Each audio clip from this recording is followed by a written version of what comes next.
ہم نے پچھلے 2 ویلاگس کے اندر ایکچولی اس کو کور بھی کیا.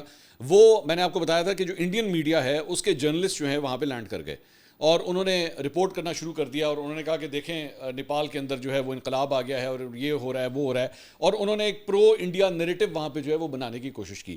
لیکن اس کے بعد سڑکوں کے اوپر جو کچھ ان کے ساتھ ہوا ہے, جو وہاں کے مظاہرین نے ان کے ساتھ کیا, مطلب گالیاں تک دی گئیں وہاں کے جرنلسٹ کو, اور ان سے کہا گیا کہ جی بند کریں کیمرے اور دفعہ ہو جائیں یہاں سے, ہم آپ کی شکل بھی نہیں دیکھنا چاہتے. کیونکہ وجہ کیا ہے, مطلب یہ بھی بڑا ضروری ہے. وجہ یہ ہے کہ انڈین میڈیا اپنی کریڈیبلٹی لوز کر چکا ہے, اور اور خاص طور پہ جو انہوں نے پاکستان اور بھارت کی جنگ کے دوران اپنی کریڈیبلٹی لوز کی تھی, تو آس پاس کے یہ صرف ممالک نہیں پوری دنیا کے اندر جو ہے ان کے اوپر تھو تھو ہو رہی ہے.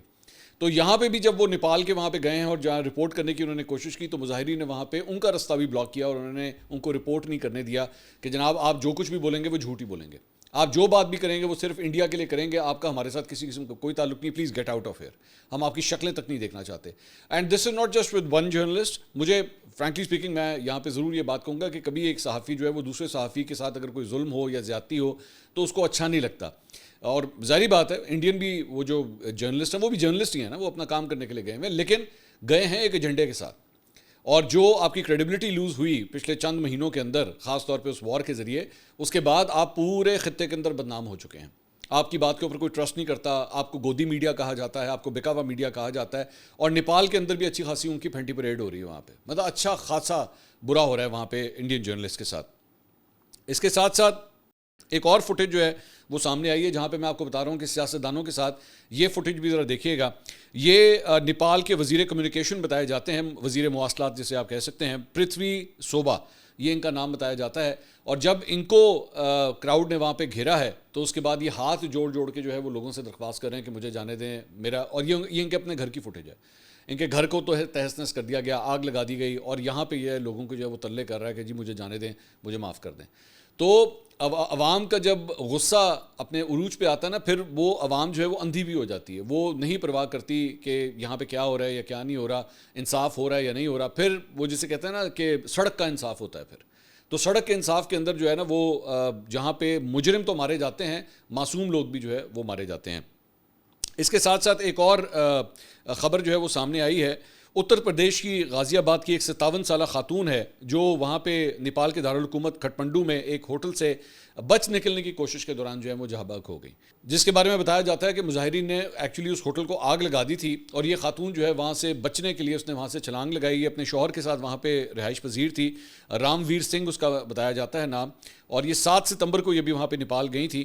اور اسی ہفتے جو ہے وہاں پہ یہ پرتشدد وہاں پہ مظاہرے شروع ہو گئے, اور ان مظاہروں کے اندر جو ہے اسی کے ہوٹل کو آگ لگائی گئی. اس کے بعد اس کے شوہر نے اور اس نے جو ہے وہاں سے کھڑکی سے چھلانگ لگا کے بچنے کی کوشش کی.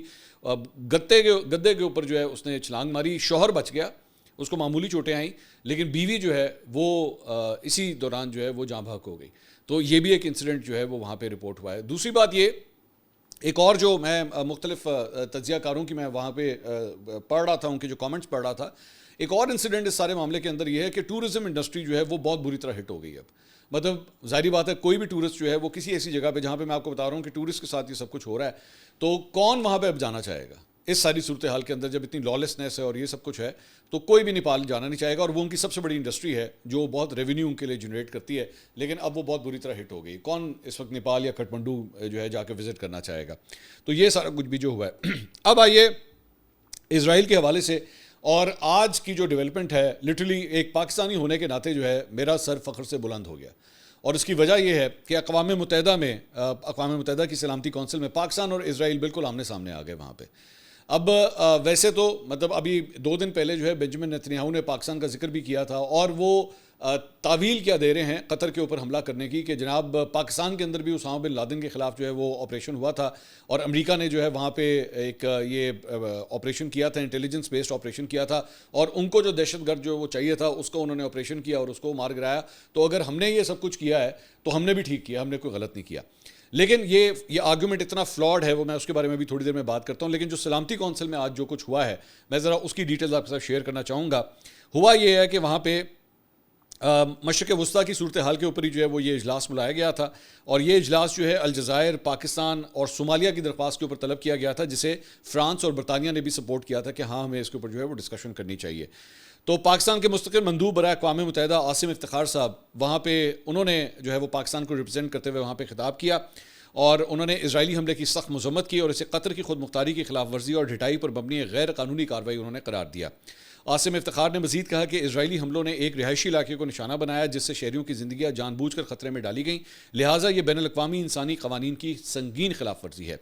انہوں نے اس حملے کو سفارتکاری کے لیے براہ راست چیلنج قرار دیا کیونکہ یہ اس وقت کیا گیا جب غزہ کے حوالے سے حساس مذاکرات ممکنہ کامیابی کی طرف بڑھ رہے تھے۔ انہوں نے اسرائیلی حملے کو اقوام متحدہ کے چارٹر بالخصوص آرٹیکل 4(2) کی خلاف ورزی بھی قرار دیا جو کسی ریاست کے علاقائی سالمیت یا سیاسی آزادی کے خلاف طاقت کے استعمال یا اس کی دھمکی کو ممنوع قرار دیتا ہے۔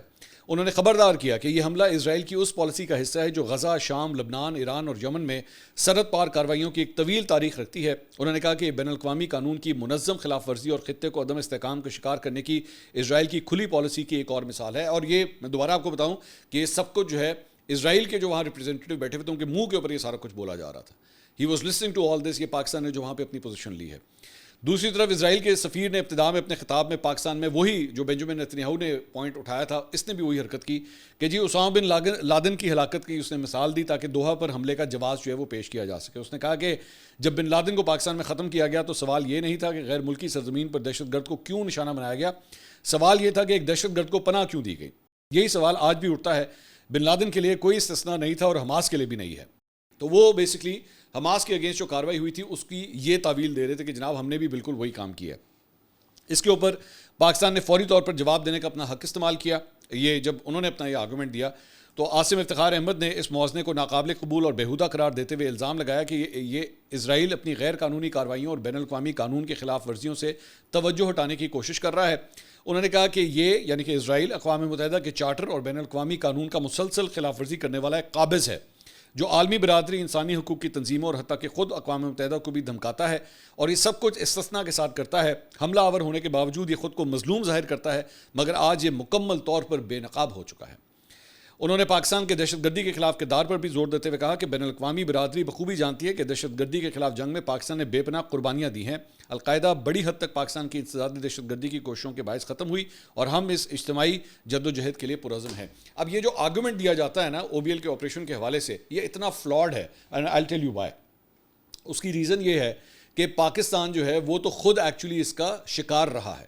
پاکستان نے ایکچولی فرنٹ لائن کے اوپر ان دہشت گردوں کا مقابلہ کیا۔ وہاں پہ پاکستان نے کبھی بھی اسے پناہ نہیں دی تھی۔ پاکستان نے ایکچولی وہ جو ایونٹ ہوا یا اس سے پہلے جو ایونٹ ہوئے، مطلب او بی ایل جو ہے وہ ایکچولی پاکستان کی اسٹیٹ کو خود ہٹ کرتا تھا، ان کے اگینسٹ کاروائیاں کرتا تھا۔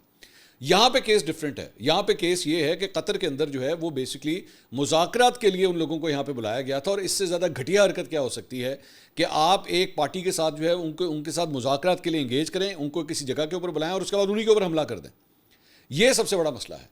اور دوسری بات یہ کہ وہاں پہ قطر میں جو کچھ بھی ہو رہا تھا، قطر جو ہے وہ ان لوگوں کو کچھ سپورٹ نہیں کر رہا تھا، بلکہ ایکچولی ایک گراؤنڈ تیار کر رہا تھا کہ معاملہ جو ہے میز کے اوپر بیٹھ کے حل کیا جا سکے۔ لیکن یہ ان کی بزدلی اور بے غیرتی ہے کہ انہوں نے اس کے باوجود یہاں پہ حملہ کر دیا۔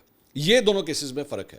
سو بیسکلی اسرائیل ہو جائے یا انڈیا ہو جائے، دونوں کا طریقہ واردات جو ہے وہ بالکل ایک ہی ہے۔ اگر آپ کو یاد ہو کہ انہوں نے بھی جب جنگ کا آغاز کیا تھا پہلگام کے واقعے کے حوالے سے، تو انہوں نے بھی یہی جواز بنایا تھا کہ جی اگر امریکہ جا کے پاکستان کے اندر یہ کارروائی کر سکتا تو ہم بھی کر سکتے ہیں، اور یہی بار بار یہ جو ہے وہ اس کو زیوم کرتے ہیں۔ پاکستان نے آج تک جو ہے وہ کبھی بھی یہ نہیں کہا کہ جناب ہاں جی ہم نے اس بندے کو پروٹیکشن دی ہوئی تھی اور آپ نے کیوں اس کے خلاف کارروائی کی، بلکہ پاکستان جو ہے وہ القاعدہ کے خلاف ہونے والی کارروائیوں کے اندر ایک فرنٹ اسٹیٹ کے طور پہ ہمیشہ رہا ہے کہ نہیں یہ ایک دہشت گرد تنظیم ہے اور اسے ختم ہونا چاہیے۔ سو اس لیے یہ بڑا ہی ایک فلاڈ قسم کا آرگومنٹ ہے، اور ظاہری بات ہے اسرائیل اور بھارت جو ہے وہ ایک ہی طوطا ہے، یہ ایک ہی جان دوسرے کے اندر ہے اور ایک ہی طریقے سے وہ بولتے ہیں۔ تو اس لیے اسرائیل بھی جو ہے وہ اس قسم کی بات کر رہا تھا۔ تو بہت اچھا ہوا، مجھے خوشی ہوئی اس بات کے اوپر کہ پاکستان نے اسرائیل کے منہ کے اوپر بیٹھ کے جو ہے نا اس کو کہا ہے کہ آپ جو ہے وہ خونی ہیں، قاتل ہیں، اور آپ انسانیت کا قتل کرنے والے ایک ملک ہیں۔ تو بہت اچھا ہوا کہ پاکستان نے اپنی ایک سالڈ پوزیشن لی ہے اس کے اوپر۔ اس کے علاوہ یمن کی افواج نے کہا ہے، یمن کے اوپر بھی جو ہے وہ اسرائیل کی جانب سے حملے کیے گئے پچھلے چند دنوں میں۔ تو یمن کی افواج نے کہا ہے کہ انہوں نے فلسطینی کاز کی حمایت میں اسرائیل کے زیر قبضہ علاقوں پر کامیاب میزائل اور ڈرون حملے کیے ہیں۔ انہوں نے اپنی جاری بیان میں یمنی بریگیڈیئر جنرل یحییٰ نے کہا ہے کہ میزائل یونٹ نے ایک سپر سونک میزائل فلسطین 2 داغا ہے جو جمعرات کے روز مقبوضہ نیگیو علاقے میں ایک فوجی ہدف پر لگا. اس کارروائی کو کامیاب قرار دیتے ہوئے انہوں نے اطلاعات کے مطابق کئی صہیونی آبادکاروں کو پناہ گاہوں میں چھپنے پر مجبور ہونا پڑا. بریگیڈیئر جنرل نے مزید بتایا کہ ڈرون یونٹس نے 2 اضافی حملے بھی کیے. ایک ایلات کے قریب ریمون ایئرپورٹ پر 2 ڈرونز کے ذریعے اور دوسرا نیگیو میں ایک فوجی ہدف پر ایک ڈرون کے ذریعے حملہ کیا گیا. بیان میں ان حملوں کو غزہ میں اسرائیلی کارروائیوں اور یمن کی سرزمین پر اسرائیلی جارحیت کے جواب میں قرار دیا گیا. بریگیڈیئر جنرل نے اس بات پر زور دیا کہ یمن فلسطینی عوام کی حمایت کے لیے پرعزم ہے اور اسرائیلی دشمنی کا جواب دینے کی وہ صلاحیت بھی رکھتا ہے. تو یمن کی فوج کی جانب سے بھی جو ہے وہ اسرائیل کے اوپر جو ہے وہ حملہ کیا گیا ہے اور اس کے اندر جو میزائل استعمال کیا گیا اس کا نام جو ہے وہ فلسطین 2 ہے جہاں پہ یہ اٹیک کیا گیا ہے. اس کے علاوہ ایک اور خبر جو ہے وہ بھارت اور امریکہ کے حوالے سے آپ جانتے ہیں کہ ان کے درمیان بھی کشیدگی چل رہی ہے. ٹیرف کے بعد جو ہے انڈیا کافی پرابلم میں ہے. تو صدر ٹرمپ کے قریبی ساتھی سرجیو گور کو انڈیا کے لیے سفیر مقرر کرنے کے بعد بھی جو ہے وہ صورتحال تبدیل نہیں ہوئی. ابھی جو ہے وہ انڈیا کے اندر ایک نیا امریکی سفیر جو ہے وہ تعینات ہوا تھا اور ایکسپیکٹ کیا جا رہا تھا کہ شاید اس کے بعد جو ہے وہ برف کچھ پگھلنا شروع ہوگی. لیکن بی بی سی نے یہ رپورٹ کیا ہے کہ جمعرات کو سرجیو گور کی تقرری کی تصدیق کے لیے ہونے والی سینٹ کے اجلاس میں انہوں نے انہی امریکی مطالبات کو دہرایا جو دہلی کے لیے پریشان کن ہیں. سرجیو گور نے کہا کہ انڈیا امریکہ کا ایک اہم شراکت دار ہے اور دونوں ممالک کے درمیان جاری تجارتی مذاکرات کے نتائج جلد ہی معلوم ہوں گے. لیکن انہوں نے امریکہ کے لیے کہ اس مطالبے کو بھی دہرایا کہ انڈیا کو روس سے تیل خریدنا بند کرنا پڑے گا. انہوں نے کہا کہ انڈیا کو روس سے تیل خریدنے سے روکنا امریکہ کی اولین ترجیح ہے. سرجیو گور نے کہا کہ صدر ٹرمپ نے انڈیا کے وزراء تجارت کو ٹریڈ ڈیل پر بات چیت کے لیے امریکہ مدعو کیا. گور نے یہ بھی کہا کہ آنے والے وقت میں امریکہ توانائی کے شعبے میں انڈیا کا سب سے بڑا تجارتی شراکت دار بن سکتا ہے. لیکن ظاہری بات ہے سب سے پہلے ان کو روس کے ساتھ اپنی تجارت جو ہے وہ بند کرنی پڑے گی. اچھا جی، اس کے علاوہ ایک واقعہ پیش آیا تھا ایمان مزاری اور جو چیف جسٹس اسلام آباد ہائی کورٹ ہیں جسٹس ڈوگر، ان کے درمیان جو ہے وہ ایک بڑی بحث و تکرار ہوئی تھی. آج اس کا پارٹ 2 ہوا ہے اور اس میں ہوا یہ ہے کہ چیف جسٹس سرفراز ڈوگر نے اس معاملے کے اوپر جو ہے وہ آج کیس کے دوران ریمارکس دیے. اور ایک اور کیس کے دوران انہوں نے کہا کہ ایمان مزاری جو ہے میری بیٹیوں کی طرح ہیں. میں کل اسے سمجھا رہا تھا کہ چیف جسٹس انہوں نے کہا میں نے بطور چیف جسٹس اور بڑا ہونے کے ناطے اسے میں نے سمجھایا. میری بات کو سیاق و سباق سے ہٹ کر پیش کر کے طوفان کھڑا کر دیا گیا. میں نے کہا تھا کہ آپ میرے فیصلوں سے اختلاف کر سکتی ہیں، ذات پر بات نہ کریں. میں نے تو نہیں کہا کہ میں پکڑ لوں گا. اس بات کو کل سے پھیلایا جا رہا ہے.